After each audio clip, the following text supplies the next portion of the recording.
nasihatnya benar, tapi penyampaiannya tidak cocok dengan keinginan kita, agak ketus, agak kasar. Ada juga yang nasihatnya tidak benar, tapi disampaikan dengan benar, dengan baik, tapi isinya tidak benar. Ada juga yang isinya nasihatnya tidak benar, disampaikan dengan cara yang batil.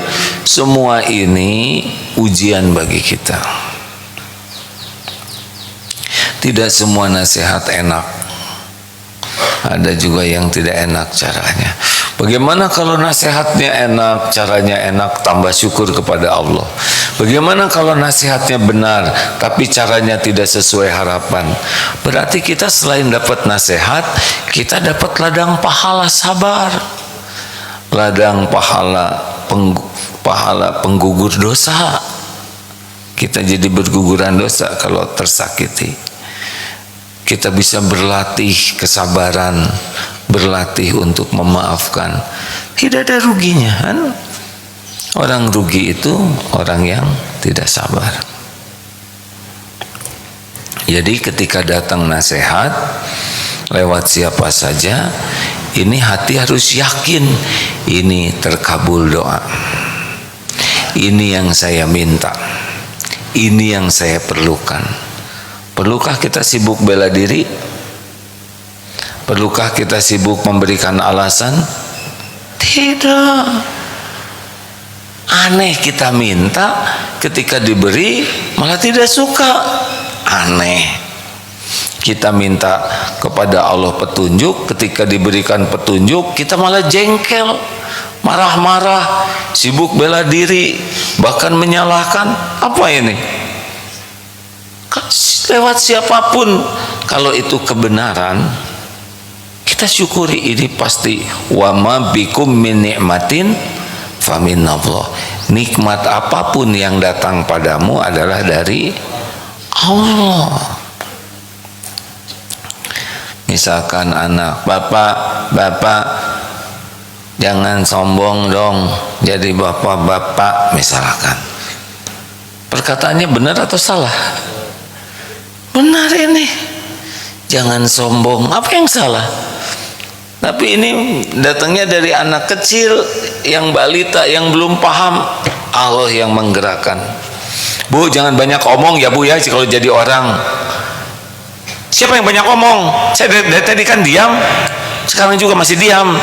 Terus saya ngomong, enak aja nyebut saya banyak omong. Saya tuh bukan orang yang banyak omong, tahu. Saya tuh pendiam bakatnya. Dia aja yang buruk sangka. Terus saya ngomong. Coba kalau ada orang, Bu, jangan banyak omong. Benar atau salah ini? Kan benar. Tinggal evaluasi diri saja. Jadi kalau datang nasihat, syukuri terkabulnya doa. Kepada orang tidak usah sibuk membela diri, membuat alasan, tapi berterima kasih. Fokuslah kita mengevaluasi diri dan fokuslah memperbaiki diri. Apa sih kepentingan kita dalam hidup ini? Kan? Membela diri, ingin dipuji? Bukan. Yang penting bagi kita tiap waktu berubah jadi lebih baik. Mau apa saja dunia nggak ada masalah. Yang penting kita tiap waktu jadi lebih baik. Iya kan? Mau kita bodoh terus, jelek terus, sikap kita tidak mau. Nah sekarang ada orang yang jadi jalan. Kenapa kita sakit hati? Kenapa? Tahu kenapa kita sakit hati? Karena sombong kitanya, tidak suka terhadap kebenaran. Kalau kita rendah hati, wa idza khatabahumul jahiluna qalu salaman. Perkataan kita baik-baik saja. Nah, misalkan yang memberi nasihat itu kan macam-macam rankingnya ya. Ada yang bicara kepada kita, memberi masukan tuh. Ada temen yang suka ngeyel aja dia tuh. Orangnya tuh celetak-celetuk, gak enak terus. Ada kan yang seperti itu ya. Hei penjol, kan kita benjol, betul tidak? Hei hitam lu, Kita coklat tua, udah deket ke hitam. Memang tidak boleh kita berkata begitu ya, jangan ditiru ini. Tetapi kalau orangnya memang tukang ngomong gak enak, ya sudah, kita nggak usah sakit hati, ini latihan sabar. Tapi ada juga orangnya guru yang niatnya baik, yang selama ini ngajarin kebaikan, suatu saat memberikan kepada kita masukan, nasihat, yang nggak ada track recordnya menzolimi kita. Masya Allah. Misal saya punya guru ya, guru menegur, guru bahkan menegur dengan keras karena saya salah. Perlukah saya bela diri? Perlukah saya jadi benci ke guru saya? Enggak perlu. Karena track recordnya juga selama ini memberikan yang terbaik kepada kita. Kalau caranya kurang pas, ya berarti itu ada dosa kita di sana.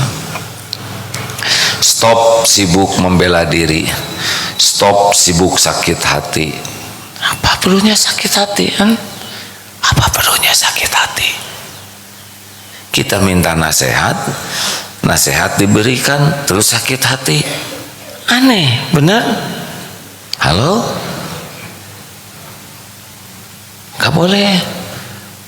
Gak boleh kita menjadi orang yang tahu sensitif, mudah sakit hati, mudah tersinggung, mudah jengkel. Kita tidak akan maju.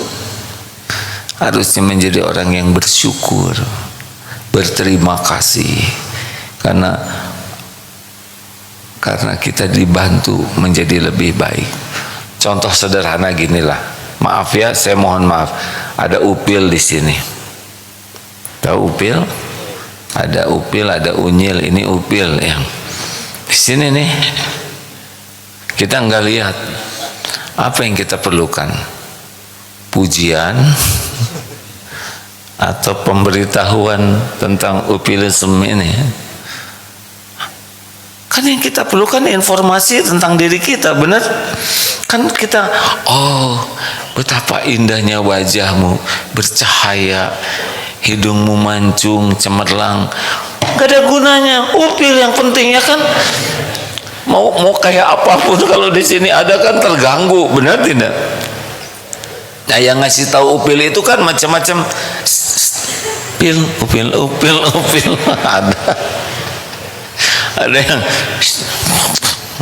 ada yang bawa cermin bantu, macam-macam caranya dilihatin upil. Ada juga, kamu teh udah ngaca belum? Pakai dong matanya, itu upil. Ada yang nggak enak. Mana yang paling penting bagi kita, perkataan orang atau informasinya? Informasinya. Jadi jangan, itu upil di hidung, pakai dong matanya. Kamu nih nggak bener banget sih, jangan ditiru perkataan ini ya. Ngaca-ngaca tapi nggak beres, tersinggung. Ngapain tersinggung? Yang penting upil, betul tidak? Ngerti tidak sih ini ada? Jangan-jangan ada upilan ya. Semuanya megang hidung. Cek izin Ustadz Miftah udah tersambung. Oh ya, Masya Allah. Pak Miftah silakan. Aduh punten pisan, terlalu semangat, kurang lihat jam ya. Bagi sahabat-sahabat di MK FM, silakan bergabung 102,7 MK FM Bandung. Wilujeng Pak Miftah, mugi barokah. Alhamdulillah. Ya, bagi teman-teman, aduh mohon maaf nih kelewat barusan ya. Lanjutkan jangan.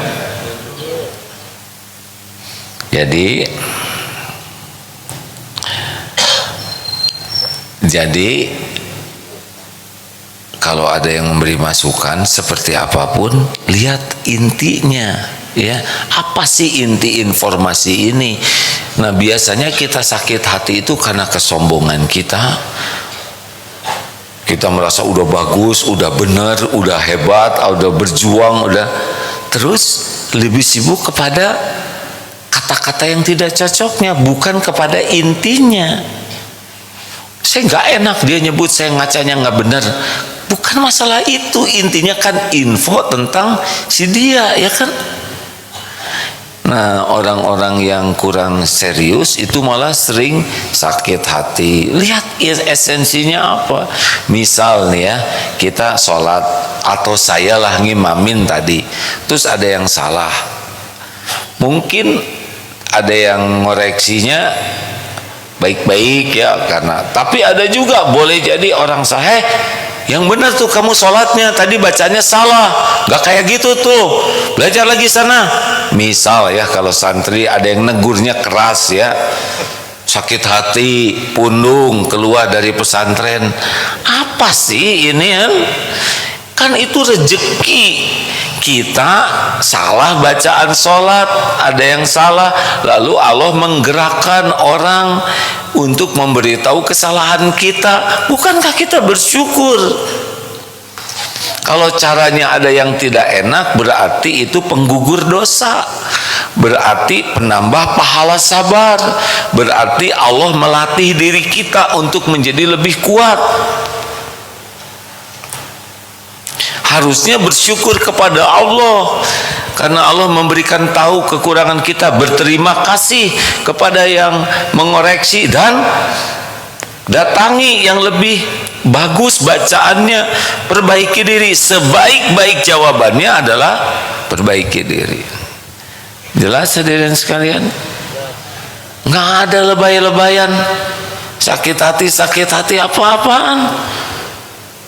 Belajar dong sama anak kecil. Anak kecil mana sakit hati? Nggak ada dendam-dendaman. Coba anak kecil balita, jangan minum di sini sayang. Aduh, kamu ini ngotorin. Udah dibilangin jangan ngotorin. Tuh kan berantakan. Kan anak kecil kalau berantakan gimana? Apa pundung? Terus anak kecil itu terus buka lemari ya. Saya mah. Padahal dia belum bisa jalan, ngerondang aja ke lemari. Ibu pagi marah, siang marah, beresin popoknya terus dibuntel pakai sarung, terus ngerondang keluar pergi pundung. Ada nggak yang begitu? Berapa kali itu anak kecil dimarahi ibunya, ya kan? Nggak pundung-pundung tuh, malah meluk lagi. Kalau bersih hati kayak gitu tuh.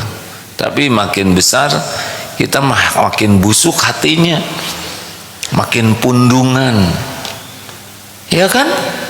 Dikit-dikit tersinggung, dikit-dikit sakit hati, dikit-dikit jengkel. Kapan bahagianya hidup ini? Kapan benernya? Kenapa tersinggung ini? Nyindir saya terus. Karena ada yang datang ke pengajian, pasti suami saya katanya laporan ke si AA, ceramahnya nyindir saya terus. Siapa lagi? Nah Bapak Ibu, jadi satu yang harus kita latih dalam diri kita adalah menikmati kritik, saran, koreksi sepedas apapun. Semuanya terjadi dengan izin Allah. Kita lebih suka dipuji, padahal pujian itu lebih bahaya daripada kritikan. Coba ya tadi Upil tadi di sini, penting dipuji atau penting dikoreksi? Jawab, koreksi. Dan kita nggak usah sibuk menjawab. Bu itu Upil, kamu jangan sembarang ngomong ya. Ngapain kita bela diri? Colek, beres, betul tidak? Colek, kalau astaga. Ya mau ngapain kita bela diri? Bu itu Upil, emang sengaja saya naruh Upil di sini untuk menunjukkan apakah saudara peduli. Rabbah. Jadi harus menikmati saran, kritik, koreksi. Nggak usah sibuk bela diri.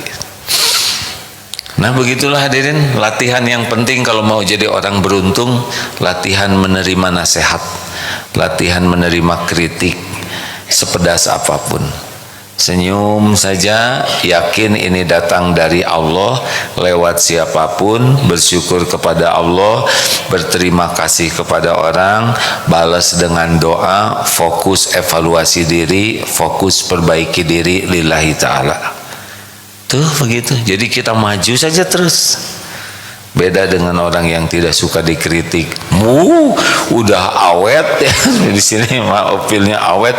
Enak aja kamu ngaca dong. Jangan mikirin hidung orang. Tetap awet di sini ya kan. Sembarangan ngomong hidung orang upil. Kamu ngaca dulu. Jangan dulu ngomong orang lain sebelum ngaca. Apa-apaan ini kan? Apa-apaan? Udah dikoreksi balas mengoreksi, udah dinasehati balas menasehati. Ini sangat kekanak-kanak. Kanak-kanak juga nggak begitu, ya kan? Ini sangat error.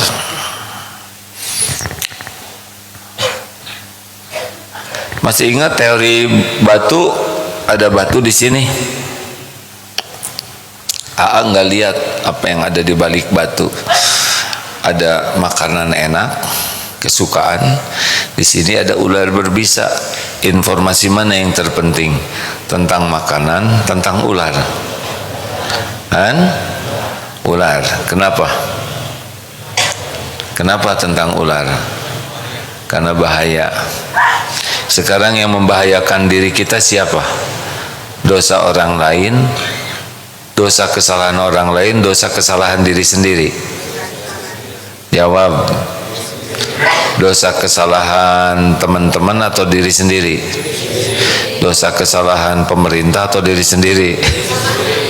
Dosa kesalahan tetangga atau diri sendiri? Lalu kenapa kita sibuk dengan dosa kesalahan orang lain? Bukan tidak boleh 100% ya, tetapi yang bahaya bagi kita adalah diri kita sendiri. Kita tidak akan celaka di akhirat dengan dosa orang lain, tapi kita akan celaka oleh dosa kita sendiri. Ini yang bagi yang udah nikah. Oke. Mana yang bahaya bagi kakek-kakek, nenek-nenek atau kakek-kakek? Pertanyaannya salah. Oke. Mana yang berbahaya bagi kita nih, kek? Dosa kakek atau dosa nenek? Bagi kakek yang bikin dosa, salah ngomongnya nih. Begini nih kalau udah sama-sama kakek-kakek. Halo. Mana yang membahayakan bagi kakek? Dosa nenek? Masih punya istri ada, Pak? Ada. Dosa istri atau dosa diri sendiri, kek? Dosa siapa? Mim, bunyiin dong Mim, kasihan. Dosa siapa? Dosa diri sendiri. Betul. Salah. Kalau bagi lelaki dosa diri sendiri dan sebagian dosa istri, jadi dosa kakek. Kenapa? Karena kita lelaki punya tanggung jawab memimpin keluarga. Ada dosa istri yang dipikul sendiri, tapi ada dosa istri yang kita pikul juga. Kenapa? Karena kita tidak ngedidik, tidak jadi contoh, tidak bisa memimpin keluarga dengan baik kita. Makanya kita harus lebih banyak lagi tobatnya. Apalagi kita udah kakek-kakek ya. Siap, kek? Siap. Kakek dari mana? Dari Padang. Dari Padang. Dan dari tadi kan? Ya.